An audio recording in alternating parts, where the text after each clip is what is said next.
Since the beginning of time, human beings have been searching for answers. Who am I? Why am I here? What is the purpose of existence?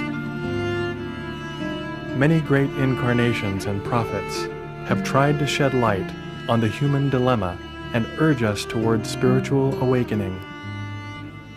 Like different flowers on one tree of life, they spoke the same truths, but were bathed in different fragrances. Buddha saw enlightenment as the answer to our suffering, a 1,000-petal lotus emanating from the crown of the head. Muhammad also spoke of the Ruh, a cool breeze flowing out of the top of the head and the hands.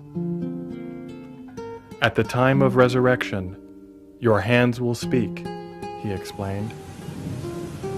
And Krishna, in his playful mirth, depicted the need for yoga, or union with the divine.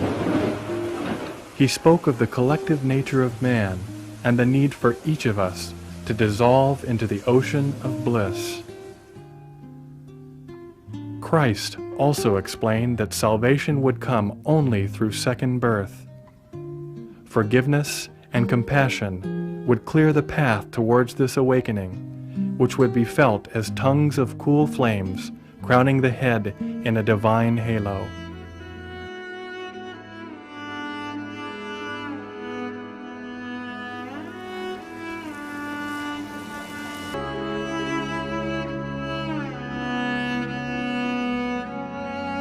Since 1970, Sri Mataji Nirmala Devi began teaching a small group of seekers how to meditate.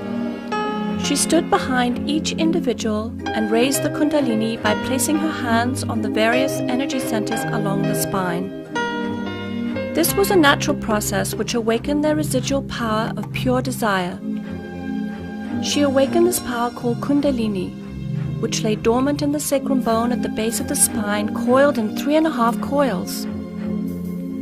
When awakened, it rose up the spinal cord, connecting and enlightening the energy centers.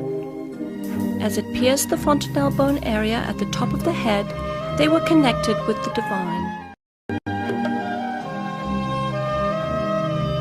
Although she was working with only a handful of people, she was searching for a universal method which would allow her to give this experience to large groups of people. She soon developed a technique for en masse self-realization.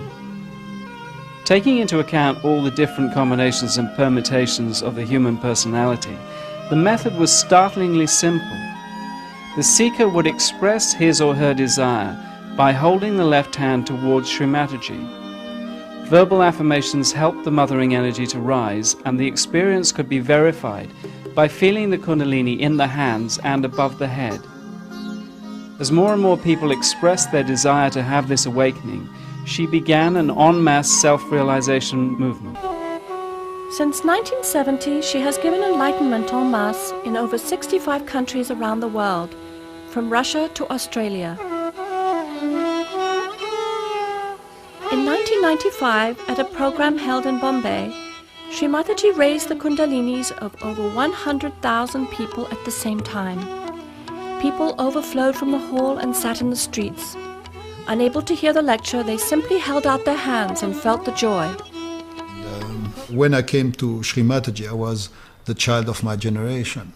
And then, with this sort of very permissive lifestyle that we had, our generation, then when you come to someone like Sri Mataji, who is purity herself, and all your chakras are basically in jeopardy, all your chakras are more or less broken.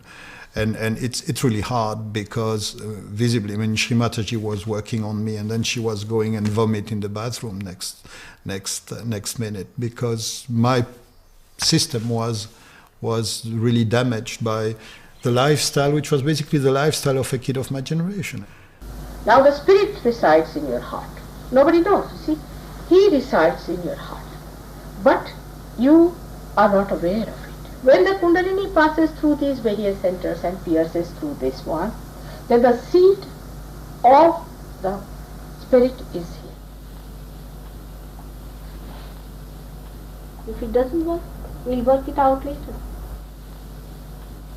The chakras are simply anatomical locations that are physiologically understandable by terms of autonomic nervous plexi. So this is the cardiac plexus, you know, the heart chakra is the cardiac plexus. The Vishuddhi is the cervical plexus. Now, what I don't understand is how you can get cool air coming out of your head. That's not part of my training. You know, there is no way in allopathic medicine, in Western teaching, that you get cool air coming out of your head, and as it goes past here, you go into meditation. Yoga or union had become effortless. No more standing on your head, no need for expensive mantras. Now it was easier to get your enlightenment in the heart of London than it was in the Himalayas. Visits to the psychiatrist's couch were no longer necessary. Sri Mataji was not concerned with the quantity of people, but with the quality of the seekers. She never took any money for giving or developing self-realization, and started Sahaja Yoga with her own resources.